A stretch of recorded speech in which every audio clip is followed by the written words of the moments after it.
This segment of the Alice Stewart Show is brought to you by Aero Plumbing. For all your household or business plumbing needs, call Aero Plumbing at 1-866-PLUMBER or schedule an appointment online at aeroplumbing.net.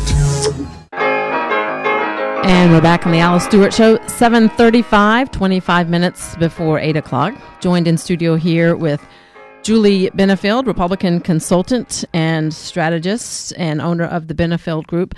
Stick around. In the next segment, we're going to play a response from Senator Mark Pryor. He was asked about Ebola, and we will play his comments and discuss that. But right now, this is a very important topic that we've been talking about for quite some time. That deals with the parole board here in Arkansas and concerns about the success or their record and how they have been dealing with those who have been on parole. And this comes after the arrest of a parolee and the kidnapping and murder of a North Little Rock real estate agent. And this is one of a few instances that have shined a light on the parole board and what they have been doing. There was a very heated meeting yesterday at the state capitol, and Senator Jeremy Hutchinson joins us with that. Senator, good morning. Morning, Alice. Thank you for having me. Well, you're the chairman of the Senate committee, and this topic came up about the qualifications and experience of members on the parole board. What was the purpose for raising these questions, and how did the meeting play out? Well, it turned out, I think, to be very productive. The purpose of asking them about their qualifications was not to criticize or to point fingers at any individual parole board member, but it was to question whether or not this is the best system by which we decide who should be released and who needs to serve out the remainder of their sentence. My argument is that this is not like the Highway Commission. The parole board makes life and death decisions, and unfortunately we've seen how serious and the consequences of their decisions can be with the Beverly Carter case. So I think that we should, unlike Highway Commission or the Game and Fish Commission, these should not be political appointees.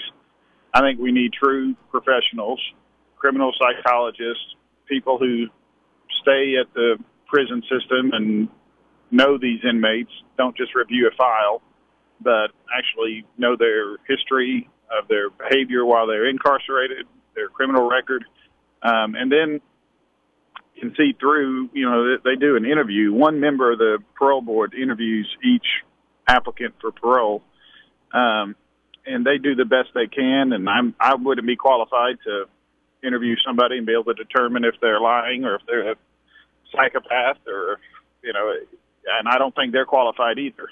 And you made this point yesterday in the hearing. Those on the parole board now are appointed by the governor, and the idea yesterday was to get to the bottom of what their qualifications are. And you say that the board should be made up of professionals. What type of professionals? Are you talking law enforcement? Are you talking Department of Corrections? Who would be suitable for that to help prevent cases like the tragic, horrible Beverly Carter case?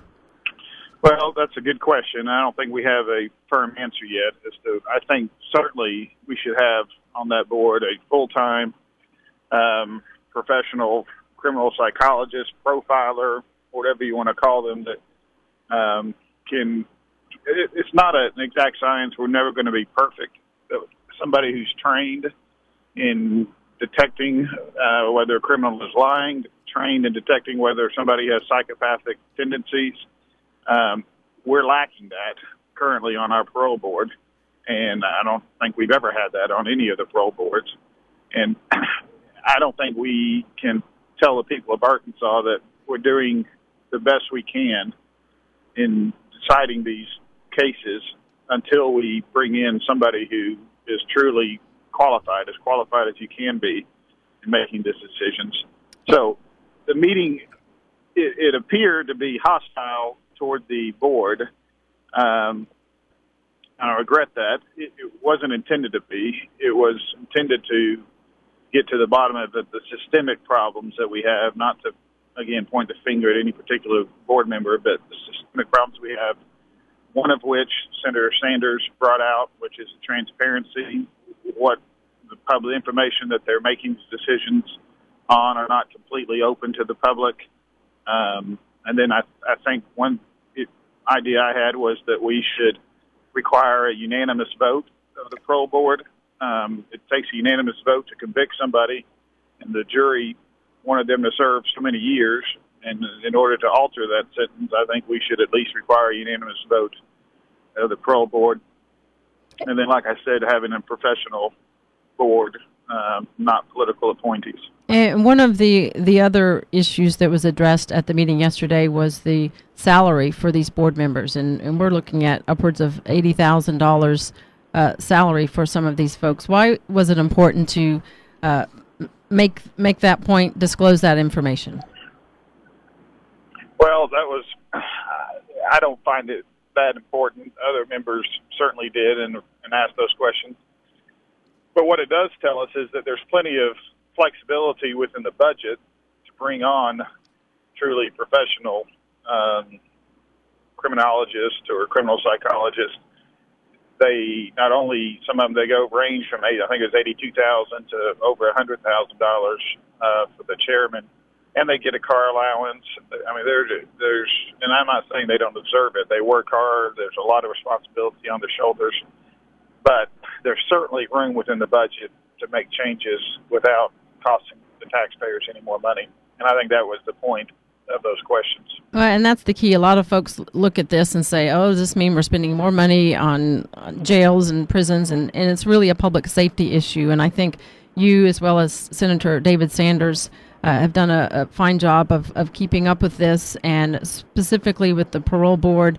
As Senator Sanders read many names, recent parolees charged with murder and rape, and saying this has to stop. And you need to really address this. And just in final question, Senator Hutchinson, what was the final outcome of the meeting, and what's next?